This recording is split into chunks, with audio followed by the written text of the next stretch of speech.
Bonjour à tous, bienvenue dans cette toute nouvelle vidéo sur un film que j'ai vu récemment. Alors je me suis refait 2 fois, tellement que ça m'a tellement bien plu. Je veux bien sûr vous parler de One Piece Red.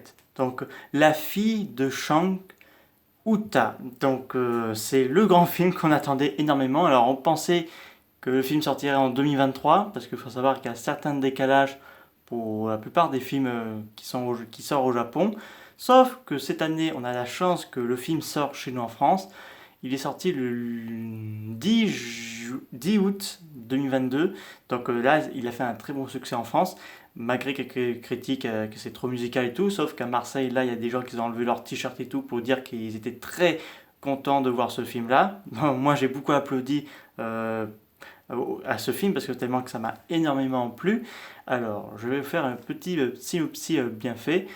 Alors, Luffy et son équipage arrivent sur une île d'où il va y avoir un concert euh, musical. Donc, il y a beaucoup de personnes qui vont venir parce que c'est souvent des gens pauvres, maltraités parce que faut savoir que le monde One Piece est pris par la période de la piraterie, donc les massacres, les pillages, les meurtres et tout. Et donc, Uta et la fille de Shang le roux, donc elle va organiser un concert pour créer un nouveau monde meilleur, sans piraterie et sans guerre et tout.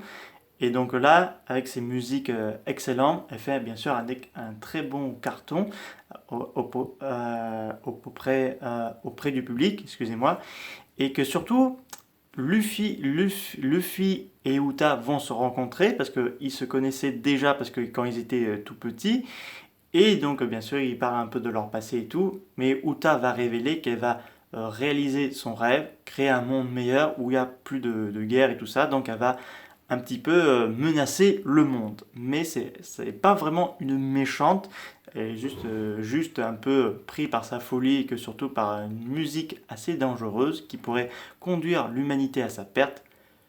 To Musica, donc c'est le nom de ce démon, donc une créature venant de fin fond de l'île, enfin des archives musicales qui a causé la destruction autrefois de l'île.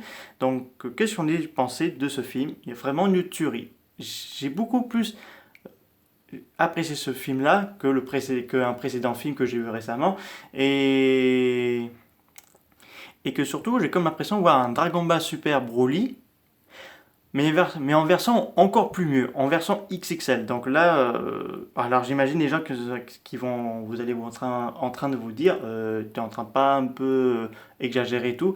Non, je n'exagère pas, c'est juste que j'ai trouvé beaucoup plus d'action que Dragon Ball Super Broly. Enfin, il y en a d'action, mais là je l'ai trouvé encore plus dans un délire loufoque, surtout que le démon Top Musica est monstrueux, mais vraiment bien foutu.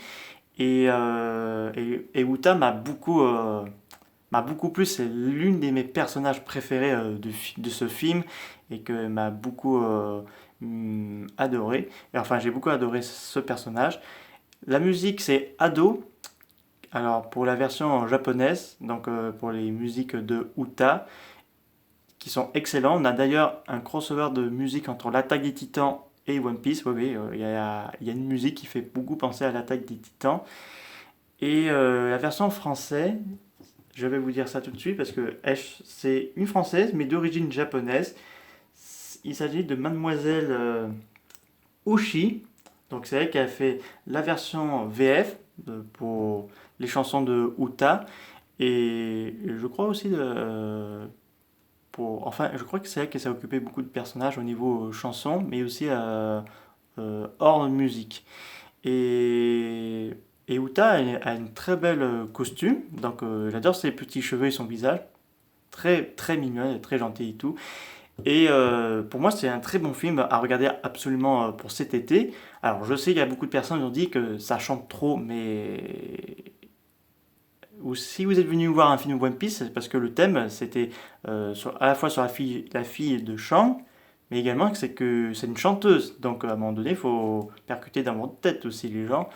Mais c'est un film que j'ai beaucoup apprécié. Alors la salle était blindée, alors j'ai bien fait de réserver Parce que pour le mercredi, je suis allé au jour de sa sortie, alors il y avait pas mal de monde. Je suis allé un vendredi, il y avait un petit peu de monde là aussi, mais en 4DX. Je me suis fait, faites-vous, une 4DX pour One Piece Red. Et que surtout que on a un épisode bonus qui est sorti là récemment sur la chaîne G1, qui fait apparemment un spin-off au film, la rencontre, la toute première rencontre entre Luffy et Uta.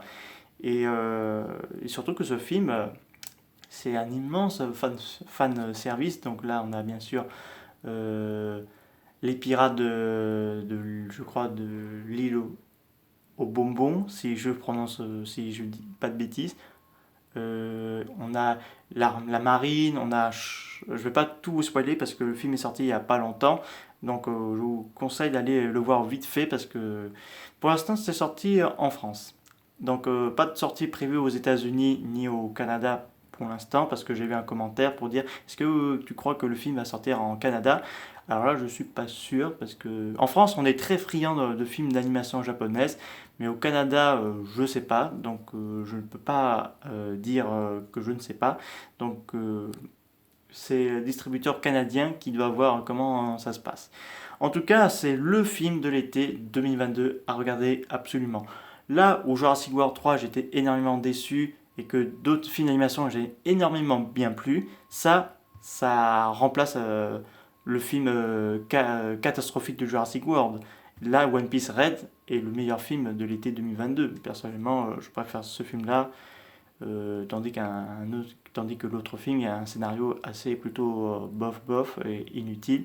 Donc voilà. Donc allez, foncez voir One Piece Red. J'espère que cette vidéo vous a beaucoup plu. N'hésitez pas à me dire ça dans les commentaires. Je vous dis au revoir.